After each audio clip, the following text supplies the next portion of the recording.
Hello everyone, और आज के इस वीडियो में हम लोग जावा के वेरिएबल्स के बारे में देखेंगे। तो बिना किसी देरी के वीडियो शुरू करते हैं।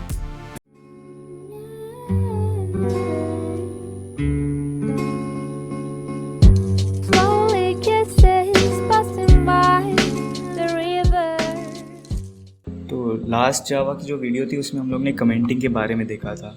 तो आज के इस वीडियो में हम लोग देखेंगे कि वेरिएबल्स क्या होते हैं। तो वेरिएबल्स जानने से पहले हम लोग कुछ और टर्म्स के भी बारे में देख लेते हैं। तो सबसे पहले आते हैं कीवर्ड्स पे। कीवर्ड्स यानी वो वर्ड्स जो कि जावा में रिजर्व करके रखे जाते हैं कि वो किसी चीज़ की नेमिंग के लिए यूज़ नहीं कर सकते हैं।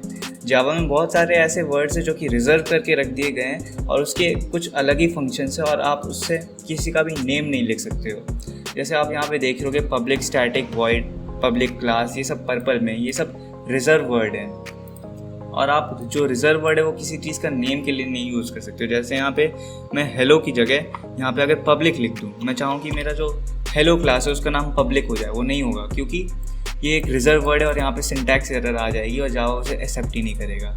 अगला आता है हमारे पास आइडेंटिफायर्स। आइडेंटिफायर्स यानी वो वर्ड्स जो किसी की आइडेंटिटी बताते हो कि वो किस नाम के हैं। जैसे इस फाइल का नाम है, इस क्लास का नाम है हेलो, तो ये बता रहा है कि इस क्लास का नाम हेलो है और ये इसकी आइडेंटिटी को डिनोट करता है। और अभी हम लोगों ने थोड़ी देर पहले देखा है कि जो कीवर्ड्स हैं वो किसी भी नेमिंग के लिए यूज़ नहीं कर सकते। तो आपका गैस यहाँ पे सही है कि जो कीवर्ड्स है वो आइडेंटिफायर की नेमिंग के लिए भी नहीं यूज़ कर सकते, क्योंकि यहाँ पे हेलो जो है वो एक आइडेंटिफायर है और यहाँ पे हम लोग कीवर्ड नहीं लिख सकते हैं। अब हम लोग आते हैं वेरिएबल्स पे। तो वेरिएबल्स एक्चुअली होते क्या हैं? वेरिएबल कंप्यूटर की टेम्परेरी लोकेशन होती हैं जहाँ पे हम लोग डेटा को स्टोर करते हैं और वो प्रोग्राम के रन होने के टाइम पे ही वो क्रिएट होते हैं और रन होने के बाद यानी एग्जिट होने के बाद वो ख़त्म हो जाते हैं वेरिएबल्स, और वो कंप्यूटर की रैम में क्रिएट किए जाते हैं। तो जावा में जो वेरिएबल्स होते हैं वो क्रिएट करने के लिए हमें सबसे पहले डिक्लेरेशन स्टेटमेंट लिखनी पड़ती है। तो डिक्लेरेशन स्टेटमेंट के लिए हम लोग सबसे पहले उसका डेटा टाइप लिखते हैं और फिर उसका नाम लिखते हैं। अभी यहाँ पे इंट को देख के आप घबराइएगा नहीं, क्योंकि अभी हम लोग इसे थोड़ी देर बाद में भी डिस्कस करेंगे, ठीक है। तो इंट को देख के आप चिंता मत कीजिएगा। अब उसके डेटा टाइप लिखने के बाद हम लोग उसका नाम लिखते हैं, हमारे वेरिएबल का नाम क्या होगा। तो नाम हम लोग अभी नम लिख ले रहे हैं और ये रही हमारी डिक्लेरेशन स्टेटमेंट। तो इस स्टेटमेंट में यहाँ पे हम लोग लिख देते हैं डिक्लेरेशन। एक्चुअली इस स्टेटमेंट में हो क्या रहा है, हम यहाँ पे कंप्यूटर को बता रहे हैं कि हाँ, ये एक नम नाम का हमें वेरिएबल बनाना है जो कि इंटीजर डेटा टाइप को स्टोर करेगा, यानी नंबर्स को स्टोर करेगा। तो हम लोग कंप्यूटर को बता रहे हैं कि भाई तुम एक नम नाम का वेरिएबल बना दो, हमें यहाँ पे ये वाला डाटा यहाँ पे रखना है, ठीक है। तो अब हमें इसी वेरिएबल में वैल्यू डालने की, हमें चाहते हैं कि इस नम नाम के वेरिएबल में हमें 10 को स्टोर करना है, ठीक है, क्योंकि हमने इंटीजर डेटा टाइप बनाया तो हम वहाँ पे एक नंबर ही स्टोर करेंगे। अब इस रूल को हम लोग थोड़ा बाद में देखेंगे। अब हम लोग वेरिएबल को वैल्यू डालने के लिए हम लोग असाइनमेंट स्टेटमेंट यूज़ करते हैं, यानी वेरिएबल में वैल्यू असाइन करने के लिए हम लोग असाइनमेंट स्टेटमेंट यूज़ करते हैं। तो असाइनमेंट स्टेटमेंट कैसी होती है? सबसे पहले हम लोग वेरिएबल का नाम लिखते हैं जो हम लोग ने क्रिएट किया पहले से, उसके बाद इक्वल्स टू लगाते हैं और फिर उसमें वैल्यू हम लोग डाल देते हैं और फिर लास्ट में सेमी कोलन लिख देते हैं। आपको ये याद रखना है कि जावा के हर स्टेटमेंट में मोस्टली सेमी कोलन लगता है, और अगर नहीं लगता है तो ये आपकी पैरेंथेसिस लगती है लास्ट में बॉडी के लिए। तो यहाँ पे हम लोग कंप्यूटर को बता रहे हैं कि हमें एक नम नाम का वेरिएबल को डिक्लेयर करना है। अब यहाँ पे हम लोग बता रहे हैं कंप्यूटर की हमें उस वेरिएबल में वैल्यू स्टोर करनी है जो कि है 10, और ये हमारी असाइनमेंट हो गई, असाइनमेंट। अब यहाँ पे हम लोग को 2 लाइन लगा है इस छोटी सी चीज़ को करने के लिए। तो अब इसके पास हमारे पास एक शॉर्टकट भी है जो कि डिक्लेरेशन भी साथ साथ कर देगी और असाइनमेंट भी साथ साथ कर देगी, वो भी एक ही लाइन में। और उस टर्म को कहते हैं हम लोग इनिशियलाइजेशन। इनिशियलाइजेशन में क्या होता है, एक ही लाइन में डिक्लेरेशन भी हो जाती है और उसी टाइम डिक्लेयर जैसे वेरिएबल क्रिएट होता है उसी टाइम इसमें वैल्यू भी स्टोर कर दी जाती है, जैसे इंट नम इक्वल्स टू 10। अब यहाँ पे नम में एरर बता रहा है, क्यों? क्योंकि ये पहले से ही डिक्लेयर हो गया। तो ये एक और रूल है कि जो वेरिएबल पहले से डिक्लेयर हो गए हम लोग उसे फिर से डिक्लेयर नहीं कर सकते, यानी फिर से क्रिएट नहीं कर सकते हैं उसी नेम का, ठीक है। यहाँ पे हम लोग num2 नाम दे देते हैं, ठीक। अब ये हमारी इनिशियलाइजेशन स्टेटमेंट हो गई है।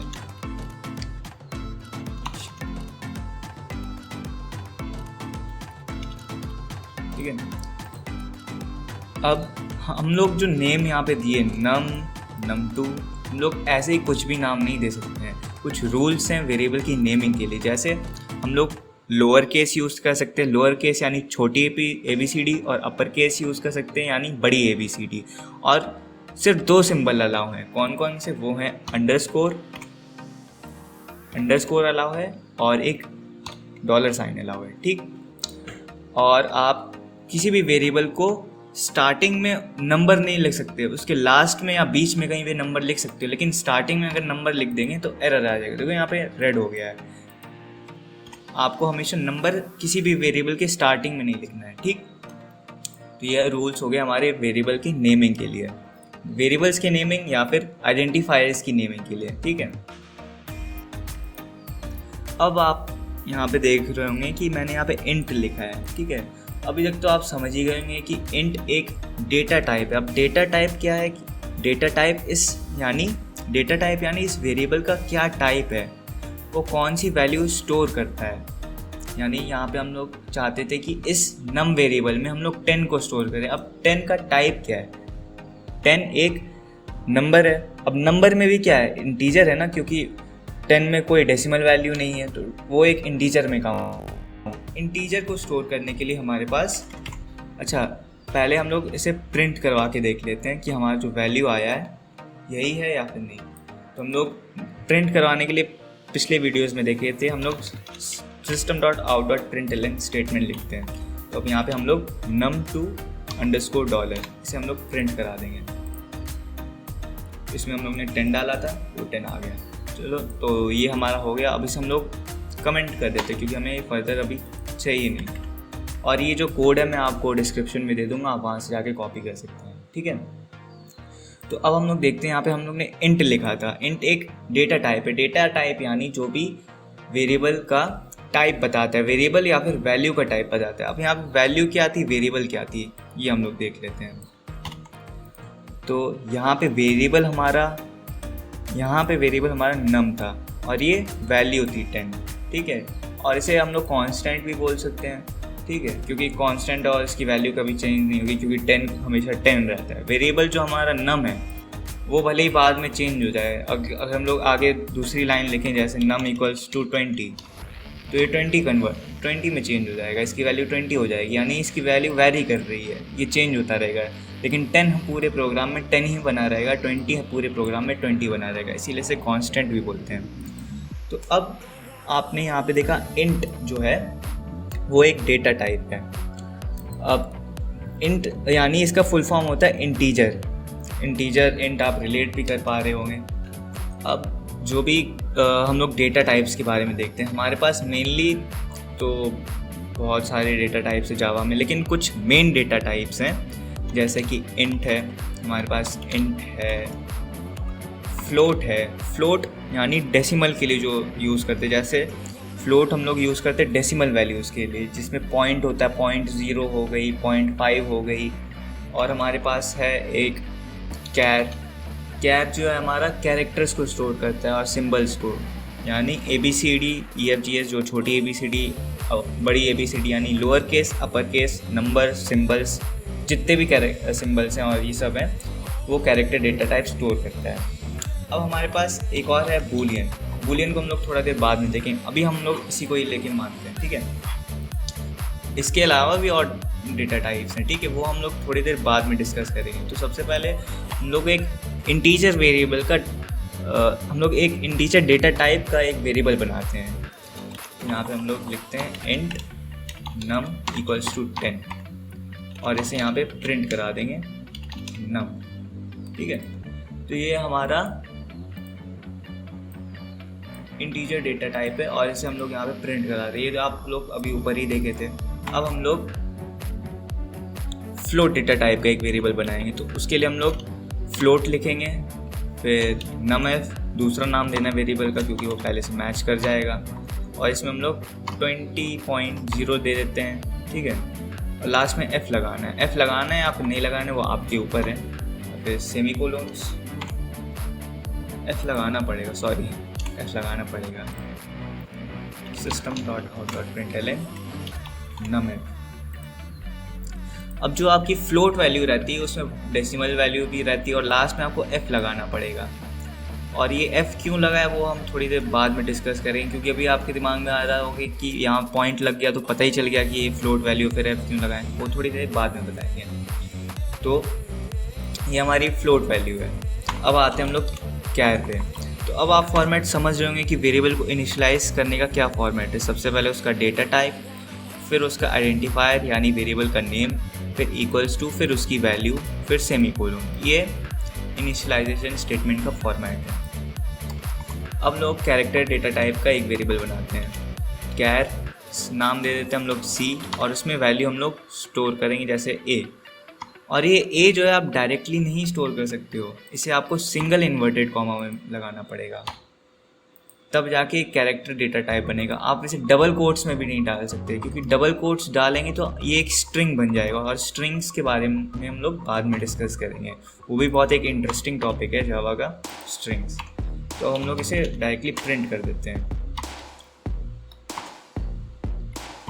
सी, ठीक है। तो हम लोग रन करके देखते हैं। अब हमारे जो भी वैल्यूज़ थी वो यहाँ पे प्रिंट हो गई है। अब यहाँ पे आप देख रहे होंगे, अब अगर मैं यहाँ पे 5 लिख दूँ, ये सिंगल इन्वर्टेड कॉमा 5 लिखूँ, तो ये वो वाला 5 नहीं रहेगा जिससे हम लोग एडिशन, सब्ट्रैक्शन, मल्टीप्लिकेशन करते थे। ये कैरेक्टर वाला 5 बन जाएगा, जिसमें हम लोग कोई भी अलजेब्रा नहीं लगा सकते, यानी इसे कैलकुलेट नहीं कर सकते हैं। और भी तरीके हैं कि मतलब इसे बाद में इंटीजर में कन्वर्ट कर सकते हैं। कन्वर्जन से वो हम लोग फर्दर वीडियोस में देखेंगे कैसे हम लोग इस कैरेक्टर वाले 5 को इंटीजर वाले 5 में कन्वर्ट करते थे, वो हम लोग बाद में देखेंगे। तो अभी के लिए ये जो 5 है, इस सिंगल इन्वर्टेड कॉमा में अगर वो 5 आ गया तो इसमें कोई कैलकुलेशन नहीं हो सकती, और एक कैरेक्टर डेटा टाइप का है, ठीक है। तो इसे भी प्रिंट करके देख लेते हैं। अब यहाँ पे आप देख रहे हैं 5 आ गया। तो यहाँ पे हमारा कैरेक्टर डेटा टाइप भी हम देख लिए। अब कैरेक्टर डेटा टाइप है वो जो एक छोटी सी ट्रिक है। एक्चुअली क्या होता है, जब आप यहाँ पे ए लिखोगे तो ये रिप्लेस हो जाती है आस्की कोड से। आस्की कोड यानी हर एक लेटर की इनकोडिंग होती है, और ये हम लोग फर्दर वीडियो में देखेंगे कि क्या होता है इसके पीछे, ठीक है। तो मैं बस शॉर्ट में बता दे रहा हूँ कि ये जो ए है ये बाद में रिप्लेस हो जाएगा किस नंबर से, जैसे हम लोग कैपिटल ए लिखे हैं, ठीक है। तो ये 65 या 66 से रिप्लेस हो जाएगा, और यहाँ पे ये वैल्यू इसमें जाके स्टोर हो जाएगी।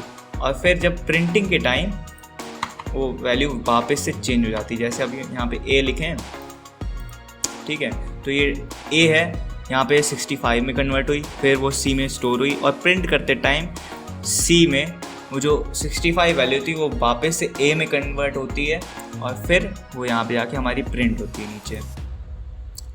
तो यहाँ पे है, ठीक है। अब हमारा आता है बूलियन डेटा टाइप।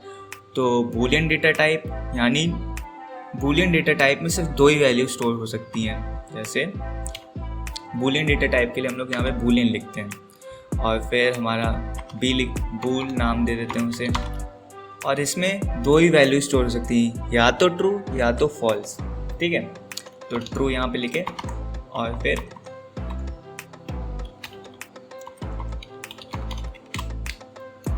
बूल को प्रिंट कर दिया। तो यहाँ पे आप नीचे देख सकते हैं, यहाँ पे ट्रू आ गया, ठीक है। तो बूलियन में या तो ट्रू स्टोर कर सकते हैं या तो फॉल्स। अब आप इससे थोड़ा बहुत रिलेट कर रहे होंगे कि ट्रू और फॉल्स कंप्यूटर की मेमोरी में भी यूज़ होता है 1 और 0 के फॉर्मेट में। हाँ, तो ये 1 और 0 यही यूज़ करता है, यानी 1 बिट यूज़ करता है स्टोरेज के लिए, ठीक है। तो इसे हम लोग फर्दर वीडियो में देखेंगे कि एक्चुअली में क्या होता है। ये सब हम लोग डिटेल में पढ़ने वाले हैं कि बूलियन क्या होता है, कैर क्या होता है, फ्लोट क्या होता है। अब इन सब की लिमिट्स भी होती हैं, ठीक है, कि इंटीजर इतने डिजिट्स को स्टोर कर सकता है, फ्लोट कुछ स्पेसिफिक चीज़ों को स्टोर कर सकता है, कैर इतने स्टोर कर सकता है, ठीक है। अब कुछ और भी डेटा टाइप्स हैं जो कि इन्हीं से ही मिलते जुलते हैं। जैसे इंटीजर, अगर आपको जैसे इंटीजर एक स्पेसिफिक आपकी स्टोरेज यूज़ करेगा, यानी वो कितना 4 बाइट आपकी यूज़ करेगा। अब आप चाहते हो कि वो 4 बाइट ना यूज़ करे, हमें उतना यूज़ नहीं करवाना है, यानी आपको कम जो प्रोग्राम है आपको वो छोटा बनाना है, तो आप और भी डेटा टाइप यूज़ कर सकते हो। जैसे एक है बाइट,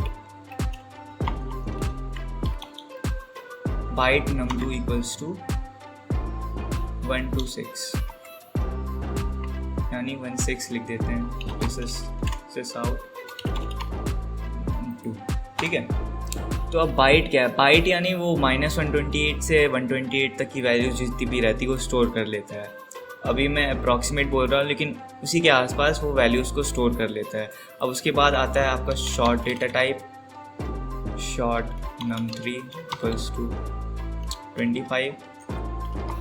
ये उससे थोड़ा ज़्यादा स्टोर करता है, और यानी वो बाइट से ज़्यादा स्टोर करता है और इंटीजर से थोड़ा कम स्टोर करता है। यानी इसकी जो स्टोरेज कैपेसिटी है बस उसी का अंतर है, बाकी सब वैल्यूज़ जो हैं सब एक ही स्टोर करते हैं। और इसके बाद आता है लॉन्ग, यानी इंटीजर से भी जो ज़्यादा वैल्यूज़ को स्टोर करता है वो है लॉन्ग। अब इसमें आप लास्ट में आपको L लगा देना है, ठीक है। L लगाने से क्या हो गया, ये बता देगा कि ये लॉन्ग डेटा टाइप का है, ना कि इंटीजर डेटा टाइप का। क्योंकि कंप्यूटर तो यार उसका 0 IQ होता है, वो बता नहीं पाएगा कि कौन सी डेटा टाइप का है। इतने सारे डिजिट हैं तो इंटीजर डेटा टाइप में तो आएगा नहीं, क्योंकि इंटीजर में इतने सारे वो वेरिएबल जो है इंटीजर डेटा टाइप में वो स्टोर नहीं कर पाएगा। इसे हम लोग लॉन्ग डेटा टाइप में स्टोर कर सकते हैं। तो इसीलिए हम लोग ने कि ये वैल्यू कौन से डेटा टाइप की है, इसे डिनोट करने के लिए हम लोग ने लास्ट में L लगा दिया है कि ये लॉन्ग डेटा टाइप की है। और इसीलिए मैं यहाँ पे आपको F के बारे में अभी बताऊँगा। तो फ्लोट का एक और वर्जन होता है डबल, यानी जो फ्लोट से थोड़ी ज़्यादा वैल्यूज़ को स्टोर कर सकते हैं, यानी कुछ ज़्यादा डेसिमल प्लेसेस स्टोर कर सकता है। जैसे यहाँ पे 2.0 इतने सारे नंबर दे दिए और फिर हम लोग ने F लगा दिया।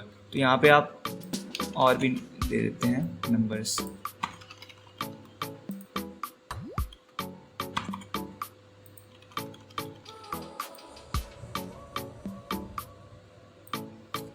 तो सॉरी, यहाँ पे मिस्टेक हो गई थी, यहाँ पे फ्लोट की जगह डबल लिखना है हमें।